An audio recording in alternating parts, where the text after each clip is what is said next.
Students, in earlier class we discussed about map. What do we mean by map? Representation of earth or part of it on a flat surface called as maps. For example, representing earth or part of it or countries, districts, whatever it is, representing this all in a flat surface called as map. In this, when we are studying about this map, we must read these three key features. The first one is directions. Second one is scale. Third one is colors. These three we must study well in order to understand map. First, what is directions that we are going to say now? There are 8 directions: north, south, east, west, northeast, northwest, southeast, southwest. These directions we must understand first in order to know about map. Next, scale. What do you mean by scale? Ratio of original area and presented area. For example, one country area is 100 kilometers. This all we cannot represent in 100 kilometers of paper. So we will represent it in 100 centimeters of paper. This is called as scale. Next one is colors. Blue color represents ocean. Gray color represents colors. So these colors all we studied. Then also we can know about these maps. Clear? These three key features we have to keep in mind when we are reading about maps. Students, now we are going to discuss about history of maps. Who made maps first? Who made maps later? How this process of making maps started. Sumerians are the first people to make maps. They made these maps 4,000 years ago. They used these maps to show their temple lands income. Temples means in Sumeria they constructed one kind of temples. Those temples are called as ziggurats. Their temple lands income are shown by Sumerians. Next people are Babylonians. These Babylonians prepared maps 2600 years ago. They imagined the whole world as a round disc.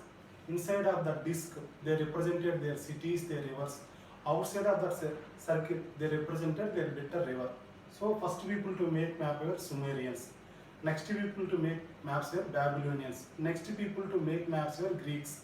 Greeks, Anaximander, Herodotus, these people made several contributions for making of maps. Next people, Romans. These Romans, ancient times, when we are discussing about history of any country or world, the world history is divided into 3 periods: ancient period, medieval period, modern period. Ancient period means it is from 3500 BC to 800 AD. Ancient period.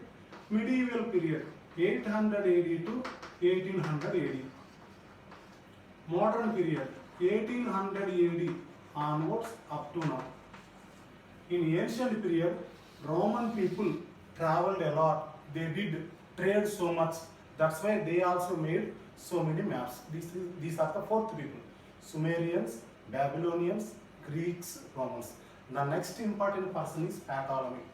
He is one of the scientists. He told a theory. According to that theory, Earth is center of universe. Ancient times, people believed that Earth is center of universe. Later, people believed that Sun is center of universe. Nowadays, all people came to know that Sun is not center of universe. Just it is a part of galaxy. These galaxies are billion in this universe. This kind of theories evolution was happened in later part. Clear? Ptolemy.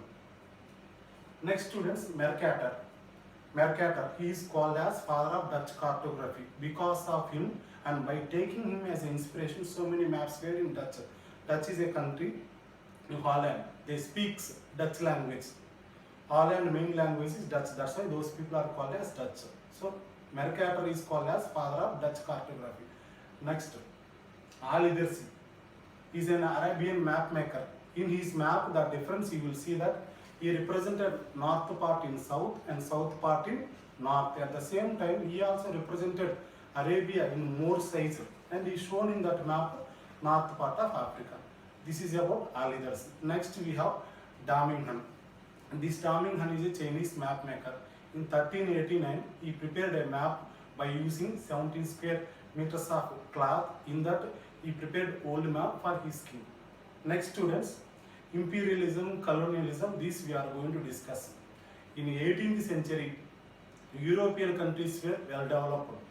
They went to Asia, Africa, Australia. They occupied these all continents and they ruled these continents according to the welfare of their motherland. This is called imperialism. For this purpose also they prepared maps. In India, first survey based maps were made by James Renner. The person who surveyed from Chennai to Himalayas called as William Lambton. At the same time, students, the person who measured highest peak in Himalayas called as George Everest. On his name only, the highest peak in Himalayas called as Mount Everest, which height is 8,848 meters. This is how evolution of maps done in India. Next, students, we are going to discuss about thematic map. What do you mean by thematic map? This thematic map shows only one aspect. For example, political maps are there. These political map shows countries or states. Next, physical maps are there. These map shows mountains, plains, plateaus, all those. Next, population maps. This population map shows how much population is living per area, how much population is living per square kilometer. These all are shown in population maps. So in thematic maps, these kind of all maps will be used. What do you mean by thematic map? Thematic maps are maps which shows only one aspect of a region, one aspect of any country. For example, political map which shows states, physical map which shows mountains, plateaus. Next, population maps which shows about population. These are types in thematic map. Next, students, what are uses of these maps? By using map, we can say where is police station, we can say where is post office, where is Kacha road, where is different road, where is railway station. These all we can know by maps. These are uses of maps. Next, students, atlas. What do we mean by atlas? Atlas means collection of maps.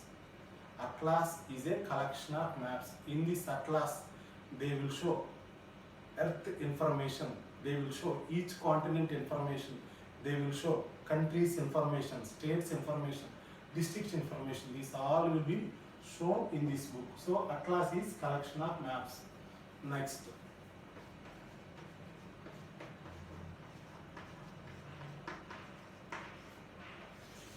next one is, students, contour lines. What are these lines? Like these are lines which joins places with equal heights. Contour lines are lines which joins places with equal heights.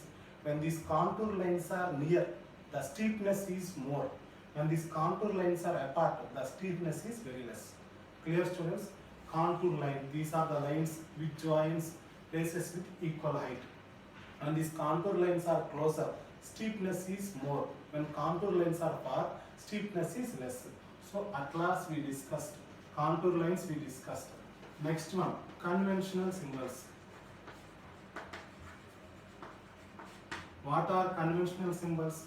Important symbols on map called as conventional symbols. For example, dark green represents forest, light green represents grasslands, dark blue represents oceans, light blue represents rivers, dark grey mountains, light grey hills, black boundaries, white where minerals are founded.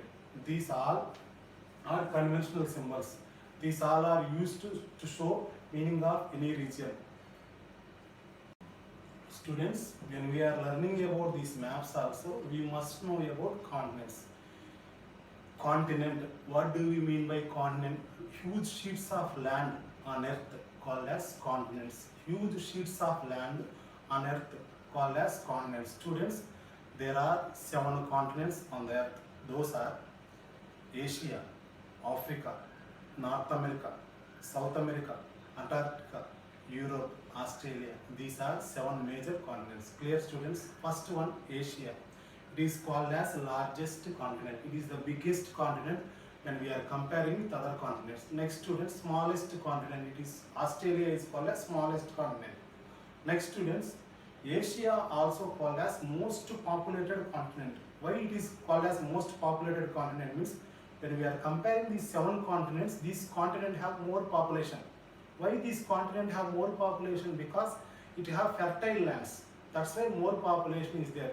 In this continent, China is the most populated country in the world. India is second most populated country in the world. These 2 points also we have to remember. What is the most populated country in the world? If anybody asks that question, it is China.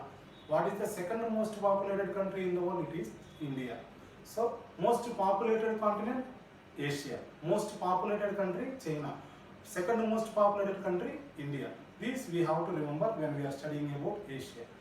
In Asia, the highest mountain peak is Mount Everest. Next students, first Asia we discussed. Next we are going to discuss about Africa. This Africa, second biggest continent on earth. This Africa called as dark continent. Why it is called as dark continent? Because up to 18th century, this continent was not known to world.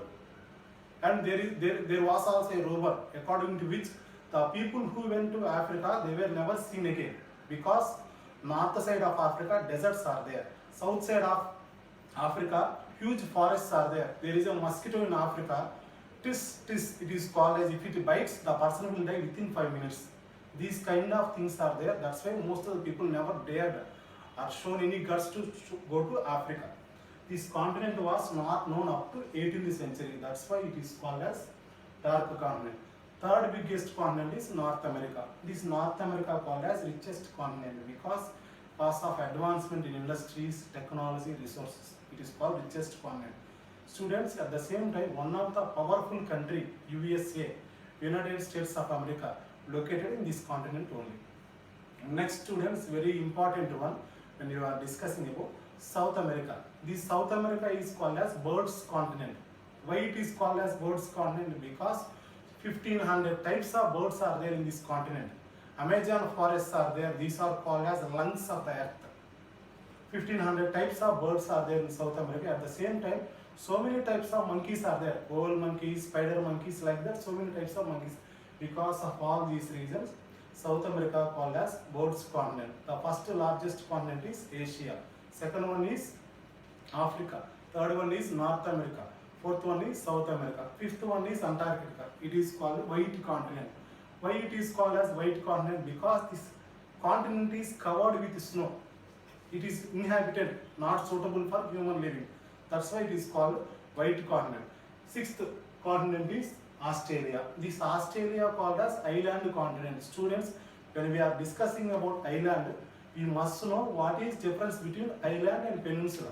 Island means it is a land which is surrounded by water on 4 sides.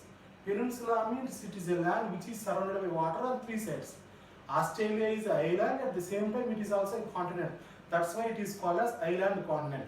Next students, before to Australia, we have Europe. It is second smallest continent. It is industrially advanced. For example, countries such as France, Switzerland, Australia, these are industrially advanced. They make so many weapons, space technology, all those are so much in this. So these are 7 continents: Asia, Africa, North America, South America, Antarctica, Europe, Australia. Next students, 5 major oceans are there. Those also we are going to say now to you. The first one is Pacific Ocean. Second one is Atlantic Ocean. Third one is Indian Ocean. Fourth one is Arctic Ocean. Fifth one is Antarctic Ocean. Next, Pacific Ocean. It is the biggest ocean in the world. This ocean stays always in peacefulness. That's why they kept this name as Pacific. At the same time, this, if you see the old map clearly, it is located east and west of old map. Whenever you are tracing Pacific Ocean on old map, you trace it east and west side of the old map. This is one of the method. Next students, Atlantic Ocean. This Atlantic Ocean looks in S shape. This Atlantic Ocean divides North America, South America with Europe. Third ocean is Indian Ocean. This Indian Ocean, named after a country, that is India, it is located south side of this. Next students, when we are discussing about fourth ocean, 90 degrees north latitude called as North Pole. 90 degrees south latitude, it called as South Pole. Near to North Pole, there is a frozen ocean. It is called as Arctic Ocean. At the same time, 90 degrees South Pole, Antarctic Ocean located near to this. Some people say that this Antarctic Ocean is extension of Indian Ocean, Pacific Ocean. So these are 5 major oceans. Okay students, second lesson we will revise in the next class. Thank you.